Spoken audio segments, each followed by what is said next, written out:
mul on sellised globaalsed kosmopoliitsed väärtused tähtsad ja millest esimene on jõukus ja mida siin Eestis tavaliselt sellist väärtusi peetakse nagu halvaks või mitte kohaseks.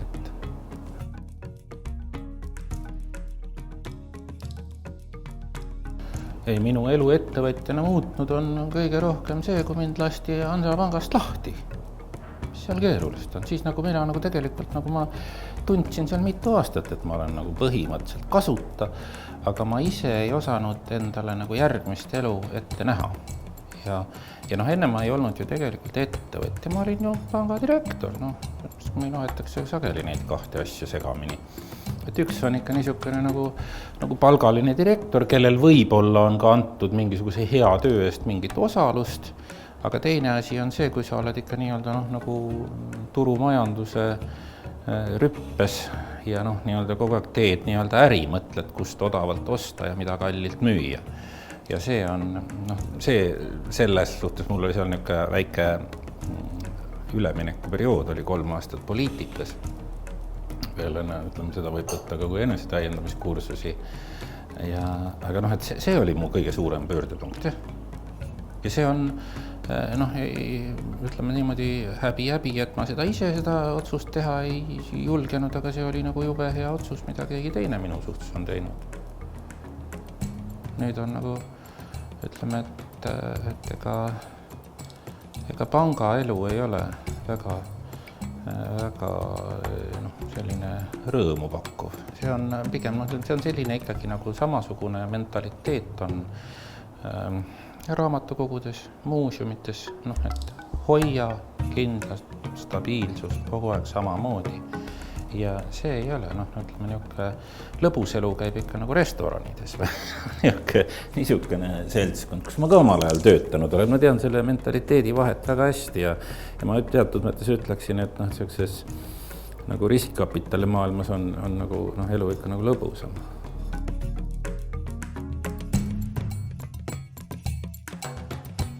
Ma ise arvan, et tegelikult mul on ma ei ole sündinud juht, mul ei ole üldse juhtimiseks mingeid õigeid eeldusi ja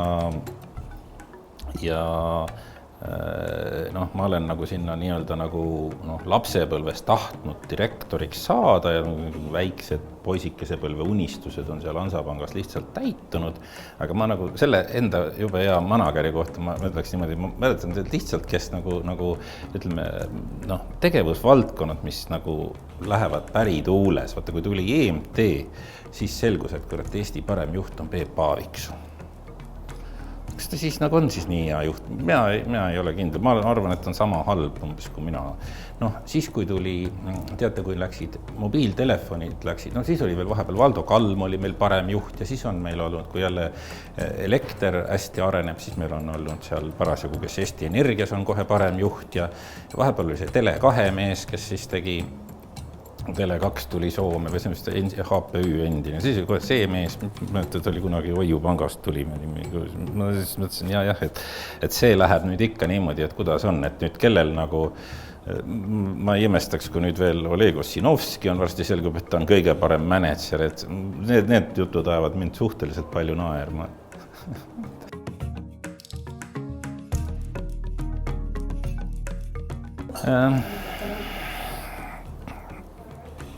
Mina arvan, et valem on üks. Aga et kui seal andest rääkida, et siis tõenäoliselt ei ole, et ei, ütleme ikka majandus või äri, see on kõige lihtsam inimtegevuse liik, ütleme, et see on palju keerulisem kunst, et seal peab olema annet ja just muusikad ja sport ja seal peab olema annet. Majandus, ütleme, kui sa mingid erilisi võimeid ei ole, siis mine majandus. See on selge. Seal on reeglid lihtsad, et mina lihtsalt näen seda, et paljud inimesed eksivad teelt sellepärast, et nad ei usu neid põhitõdesid.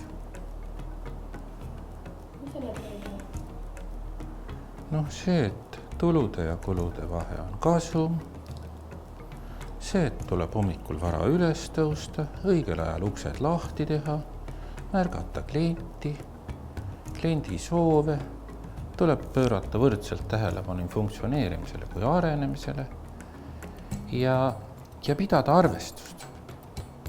Tänapäeval töötada andmebaasidega hästi. Et ega seal, ja siis on veel, ütleme, see asi, et jõuan nüüd oma mõtetega jälle sinna talendi juurde järgi, et vaata, et see ei ole tegelikult üldse keeruline selle ajastu nagu võtmesõna endale sisendada ja sinna suunda ka liikuda. Ma lihtsalt, võib-olla ma ei ole kellelegi seda kunagi rääkinud, aga ma praegu räägin, et vaata, kui minu töömehe tee algas sotsialismi lõpus ja siis mina, isegi 80 ma läksin tööle, 1980. Ja siis oli tegelikult veel, see polnudki väga lõpp tuli alles 10 aastat hiljem. Ja siis mina märkasin seda, et kõige paremad töökohad, mis tähendas ka kõige paremat elu, olid niisugused segase omaniku struktuuriga mitte riiklikes organisatsioonides. Kiirovi nimeline näidiskaluri kolhoos, Harju Kekk, Pärnu Kekk, ETKVL tootmiskoondis Kooperaator. Mina läksin ETKVL-i. Kohe kurat palk tõusis 6 korda ja ma siis paremini tööle ei hakanud.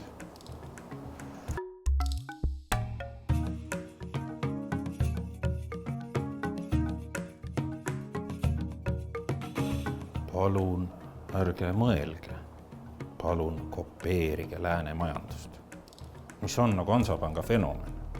Me käisime Soomes pangakontorites, võtsime neid slippe, tegime neid paberneid koopiaid, mis on maksekorraldused, niisugused riiulid on. Ära ise mõtle.